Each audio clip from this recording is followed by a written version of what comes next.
Breaking news. Shooting schedule బిజీగా ఉన్న కారణంగా విచారణకు హాజరు కాలేనని ఈడీకి నటుడు మహేష్ బాబు లేఖ రాశారు. మరో తేదీన విచారణకు హాజరవుతారని ఈడీకి మెయిల్ చేశారు. రియల్ ఎస్టేట్ సంస్థ సాయి సూర్య సురానా కేసుకు సంబంధించి ఈడీ మహేష్ బాబుకు నోటీసులు ఇచ్చింది.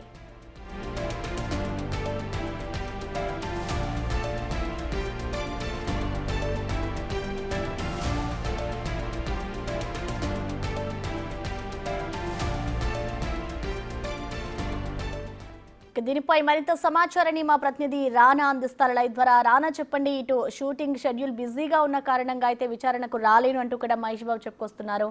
మరి దీనికి సంబంధించి ఈడీ ఏం స్పందించింది? మహేష్ బాబు అన్నట్లుగానే టైం ఇచ్చింది, అసలు డీటెయిల్స్ ఏంటి?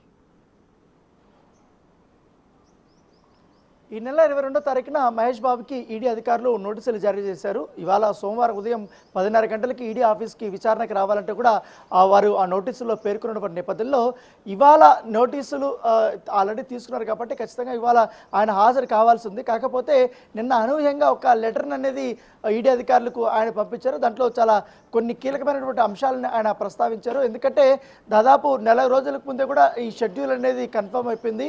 సో ఇవాళ నాకు షూటింగ్ ఉంది, రామోజీరావు ఫిల్మ్ సిటీలో ఈ రాజమౌళికి సంబంధించిన సినిమాలో నేను నటిస్తున్నాను. ఆ షెడ్యూల్ అనేది కూడా చాలా బిజీగా ఉన్న నేపథ్యంలో నేను ఎట్టి పరిస్థితుల్లో ఇప్పుడు రాలేను. కావాలంటే మీరు ఒక డేటు, అంటే ఒక వారం రోజులు కానీ మీరు నాకు సమయం ఇస్తే ఆ డేట్లో ప్రకారం నేను విచారణకి ఎదుర్కొంటానంటూ కూడా ఆయన లేఖలో రాసినట్టుగా మనకు సమాచారంతో సమయం అడిగారు. కాబట్టి నిన్న అధికారులు పైగా సండే కాబట్టి ఆ లేఖ వచ్చిన తర్వాత వాళ్ళు ఇంకా డిసిషన్ అయితే తీసుకోలేదు. సో ఇవాళ ఆ లేఖను పరిశీలించిన తర్వాత మరొక డేట్ని అయితే అనౌన్స్మెంట్ చేసే అవకాశం ఉన్నట్టుగా మనకు సమాచారం అవుతుంది. మహేష్ బాబు అనుకుంటున్నట్టుగా వారం రోజులు ఎగ్జామ్షన్ ఇవ్వకున్నా కానీ కనీసం 2 రోజుల పాటు కూడా ఎగ్జామ్షన్ ఇచ్చే అవకాశం ఉన్నట్టుగా మనకు సమాచారం అవుతుంది.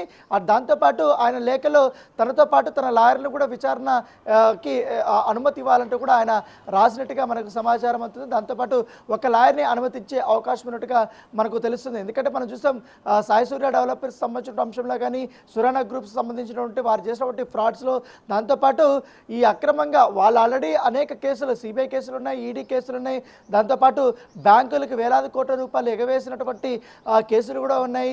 ఇటు బెంగళూరులో కేసులు ఉన్నాయి. దానితో పాటు ఇక్కడ హైదరాబాద్లో పెద్ద ఎత్తున కూడా సాయి సూర్య డెవలపర్స్ చేసినటువంటి మోసాలపై కూడా కేసులు నడుస్తున్న సమయంలో వారి దగ్గర నుంచి పెద్ద ఎత్తున కూడా దాదాపు 5,90,00,000 దాకా కూడా ఆయన తీసుకున్నారు. దాంతోపాటు 3 కోట్ల పై చిలుకు దాకా నగదు రూపంలో తీసుకున్నారు. సో ఇవంతా కూడా తీసుకున్నారు కాబట్టి ఇవంతా కూడా మనీ లాండరింగ్కి పాల్పడినటువంటి ఈ కంపెనీల్లో పెట్టుబడులు పెట్టేలా ప్రజల్ని ప్రభావితం చేసే విధంగా ఆయన నటించారనేది కూడా ప్రధానమైనటువంటి ఆరోపణ. కాబట్టి మహేష్ బాబుతో పాటు వాళ్ళ ఫ్యామిలీ అంతా కూడా నటించారు. సో మహేష్ బాబు దీంట్లో కీలకం కాబట్టి ఆయనకి అంటే వాళ్ళు ఎక్కడి నుంచి అమౌంట్ ఇచ్చారన్న దానిపై కూడా పూర్తి స్థాయిలో దర్యాప్తు చేస్తున్నారు. కాబట్టి ఈ లిక్విడ్ క్యాష్ ఆయనకి ఏ రూపంలో వచ్చారు, ఎప్పుడు ఇచ్చారు, ఎందుకంటే ఇప్పటికే ఈ సురానా గ్రూప్ సంబంధించిన వారు కానీ సాయి సూర్య డెవలపర్స్ సంబంధించిన వారు కానీ గతంలో విచారణ ఎదుర్కొన్నప్పుడు వారు ఇచ్చినటువంటి స్టేట్మెంట్ ఆధారంగానే ఎవరెవరికి ఎంతవరకు చెల్లింపులు చేశారు, ఏంటి, ఏ అమౌంట్లు చెల్లింపులు చేశారన్న దానిపై కూడా ఒక స్టేట్మెంట్ ఇచ్చారు. దాని ఆధారంగా ఇప్పుడు మహేష్ బాబుకి కూడా వారు నోటీసులు ఇచ్చారు. సో ఆయన అందుకున్నటువంటి నేపథ్యంలో ఇప్పుడు చూడాలి. సో రేపు కానీ ఒక స్పష్టత వచ్చే అవకాశం ఉంది, ఎప్పుడు రావాలన్న దానిపై కూడా. సో ఇప్పటికే సాయి సూర్య డెవలపర్స్ కానీ దాంతోపాటు ఈ సురానా డెవలపర్స్ పైన కానీ పెద్ద ఎత్తున కూడా ఇప్పటికే కేసులు నమోదైనటువంటి నేపథ్యంలో వాటి కూడా వేగంగా కూడా ఇటు సిబిఐ అధికారులు కూడా దర్యాప్తు చేస్తున్నారు. అనేక అరెస్టులు కూడా గతంలో జరిగాయి. దాని తగ్గట్టుగానే ఇప్పుడు ఇంకా చాలామంది కూడా ఈ సాయి సూర్య డెవలపర్స్ నమ్ముకొని మోసపోయినటువంటి వారు ఉన్నారు, పెట్టుబడులు పెట్టి మోసపోయినటువంటి వారు ఉన్నారు. చాలామంది కూడా కంప్లైంట్లు కూడా ఇచ్చినటువంటి నేపథ్యంలో ఇప్పుడు తాజాగా పూర్తి స్థాయిలో వీరు చేసినటువంటి మోసాలపైన బయటకు తీసుకురావాలి. దాంతోపాటు పెద్ద ఎత్తున మనీ లాండరింగ్ జరిగిందనేది కూడా ఈడీ అధికారులు మొదటి నుంచి కూడా భావిస్తున్నారు. కోట్లాది రూపాయలు ఇప్పటికే విదేశీ కంపెనీలకు వెళ్ళిపోయి విదేశాలకు తరలి వెళ్ళిపోయాయన్న దానిపై కూడా వారు అనుమానిస్తున్న నేపథ్యంలో దాని దగ్గరికి ప్రాథమిక ఎవిడెన్స్లు కూడా దొరికాయి. కాబట్టి దాని దగ్గరికైనా ఎంక్వైరీ జరుగుతుంది. సో కాకపోతే ఇప్పుడు మహేష్ బాబు ఈ యొక్క ఎండార్స్మెంట్లో నటించారు కాబట్టి ఆయన తీసుకున్నటువంటి అమౌంట్ల పైన కూడా, ఎందుకంటే వేరే వాళ్ళ దగ్గర తీసుకుని వచ్చి ఇక్కడ ఇచ్చామనేది కూడా వాళ్ళు స్టేట్మెంట్లో చెప్పిన నేపథ్యంలో ఈ అంతగా లిక్విడ్ క్యాష్ తీసుకోవాల్సిన అవసరం ఏందో, ఒకవేళ లిక్విడ్ క్యాష్ తీసుకుంటే మీరు దానికి సంబంధించిన పేమెంట్లు అంటే ట్యాక్స్లు ఏమన్నా కట్టారా ఏంటో కూడా పూర్తిస్థాయి వివరాలు అయితే వారు తెలుసుకునే అవకాశం ఉంది. సో చూడాలి.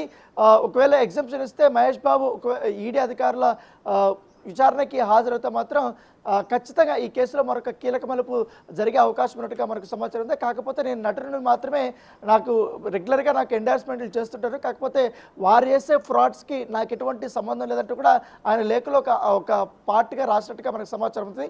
సో ఇదే అంశాన్ని కూడా ఈడీ అధికారుల ముందు వచ్చే విచారణలో చెప్తారా లేదో కూడా మనం వేచి చూడాల్సిన అవసరం ఉంది.